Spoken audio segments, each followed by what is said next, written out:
नमस्कार, स्वागत है आपका हमारे खास कार्यक्रम में, जिसमें आज हम जानेंगे कि किस तरह बढ़ते टैक्स का बोझ ऑनलाइन गेमिंग इंडस्ट्री के गेम ऑफ स्किल जैसे उभरते हुए सेक्टर के लिए मुश्किल बनता जा रहा है। कुछ ही समय पहले प्रधानमंत्री नरेंद्र मोदी ने ऑनलाइन गेमिंग सेक्टर से जुड़ी असीम संभावनाओं के बारे में बात की थी और इस क्षेत्र में भारत को अव्वल बनाने का लक्ष्य रखा था।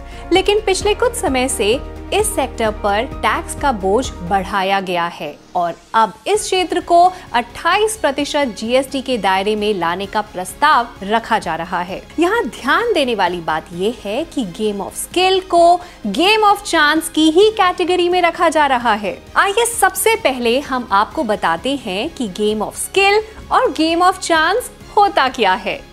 गेम ऑफ स्किल में ऐसे ऑनलाइन गेम आते हैं जिन्हें किसी तुक्के या चांस से नहीं बल्कि मानसिक कौशल और गेम की बेहतरीन समझ के साथ जीता जाता है। वहीं गेम ऑफ चांस में सट्टेबाजी, जुआ और ऐसे गेम शामिल हैं जिनमें जीत किसी तुक्के या चांस से मिलती है। भारतीय संविधान का अनुच्छेद 14 असमान चीजों को समान नहीं माना जा सकता। गेम ऑफ स्किल को 28% जीएसटी के दायरे में लाने के लिए इस सेक्टर को गेम ऑफ चांस के साथ कंपेयर किया जा रहा है, जो भारत के संविधान के अनुच्छेद 14 का उल्लंघन है, जिसमें साफ तौर पर लिखा है कि दो असमान चीजों को समान नहीं माना जा सकता। हाल ही में ग्रुप ऑफ मिनिस्टर्स ने पूरी ऑनलाइन गेमिंग इंडस्ट्री पर फ्लैट 28% जीएसटी लगाने का सुझाव दिया। इसमें गेम ऑफ स्किल और गेम ऑफ चांस दोनों शामिल हैं। यहाँ गौर करने वाली बात यह है कि ये 28% जीएसटी ग्रॉस गेमिंग रेवेन्यू पर नहीं बल्कि गेमिंग इंडस्ट्री में हुए कुल कारोबार पर लगाए जाने का प्रस्ताव भी रखा जा रहा है। इसका सीधा असर पूरे गेमिंग सेक्टर पर पड़ेगा। इस तरह गेम ऑफ स्किल के इस सेक्टर पर टैक्स का बोझ लगभग 2000% बढ़ जाएगा और ऐसे में किसी भी गेमिंग कंपनी के लिए यह सेक्टर सिर्फ और सिर्फ घाटे का सौदा बनकर रह जाएगा। आइए जानते हैं कि टैक्स का बोझ बढ़ने से इस सेक्टर के लिए किस तरह की परेशानियां खड़ी होंगी और उसका असर किस तरह देश की अर्थव्यवस्था पर भी पड़ेगा। टैक्स का बोझ बढ़ने से सीधे तौर पर कंपनियों के रेवेन्यू पर बुरा असर। सेक्टर से हटेगा निवेशकों का ध्यान। गेमिंग कंपनियों पर बढ़ते टैक्स का बोझ उपभोक्ताओं को भी महसूस होगा। प्रत्यक्ष विदेशी निवेश का नुकसान गेमिंग कंपनियों को कमजोर बनाएगा। डिजिटल तकनीक के भविष्य पर काम करने वाली एवीजीसी जैसी इंडस्ट्री पर भी असर पड़ेगा। उपभोक्ता गैर कानूनी तरीके से काम करने वाली गेमिंग प्लेटफॉर्म पर पहुंचेंगे। सट्टेबाजी और जुए से जुड़ी विदेशी कंपनियों के जाल में फंस सकते हैं उपभोक्ता। भारत सरकार को होगा टैक्स का नुकसान और गेमिंग सेक्टर में घट सकते हैं रोजगार। सट्टेबाजी और जुए से जुड़ी विदेशी कंपनियों को भारत में फलने फूलने का मौका मिलेगा। टैक्स का बोझ बढ़ने से सीधे तौर पर कंपनियों के रेवेन्यू पर बुरा असर पड़ेगा और उन्हें अपने एक्सपेंशन प्लान पर ब्रेक लगाना पड़ेगा। सेक्टर से निवेशकों का ध्यान भी हट जाता है, क्योंकि निवेशक किसी भी ऐसे सेक्टर में निवेश नहीं करना चाहेंगे जिस पर टैक्स का बोझ सबसे ज्यादा हो।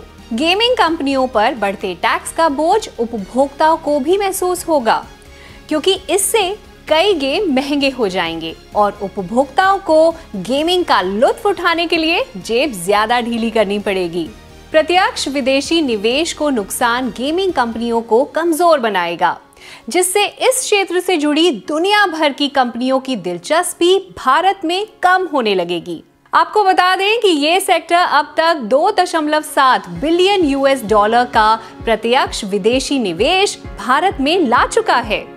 गेम ऑफ स्किल से जुड़े प्लेटफॉर्म घटने से उपभोक्ता ऐसे विदेशी प्लेटफॉर्म की तरफ रुख कर सकते हैं जो गैर कानूनी तरीके से भारत में मौजूद हैं। ऐसे में सट्टेबाजी और जुए से जुड़ी विदेशी कंपनियों को भारत में फलने फूलने का मौका मिलेगा, जो डीमोनेटाइजेशन यानी काले धन को खत्म करने के पीएम मोदी के विजन से बिल्कुल उलट होगा। कुछ आंकड़ों पर नजर डालें तो ऑनलाइन स्किल गेमिंग इंडस्ट्री फिलहाल 3000 करोड़ का टैक्स चुकाती है। इसमें से राज्यों का हिस्सा लगभग 1400 करोड़ है, जो लगभग कुल टैक्स का 46% है। अगर इस इंडस्ट्री में प्राइस पूल पर 28% जीएसटी के नियमों को लागू किया जाता है तो कुछ मामलों में ऑपरेटर को अपने रेवेन्यू से ज्यादा टैक्स चुकाना पड़ सकता है। ऐसे में यह संभव है कि आने वाले समय में कई कंपनियां मजबूरन अपने ऑपरेशन बंद कर दें, जिसका नुकसान रोजगार के मौके के रूप में हमें, आपको और टैक्स कलेक्शन के रूप में देश की अर्थव्यवस्था को उठाना पड़ेगा।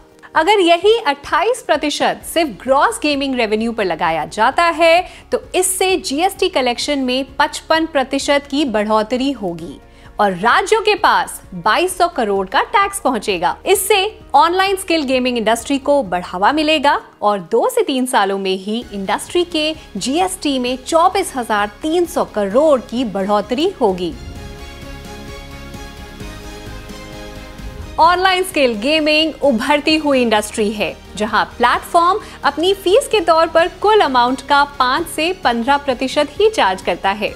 वहीं कुल अमाउंट पर 28% टैक्स लगाना इस इंडस्ट्री को बुनियादी नुकसान पहुंचा सकता है। हमें एक देश के तौर पर इस सेक्टर को समझना होगा। इस सेक्टर में रोजगार, विदेशी निवेश, टैक्स रेवेन्यू की संभावनाओं को ध्यान में रखते हुए इसे देश की ताकत बनाना होगा।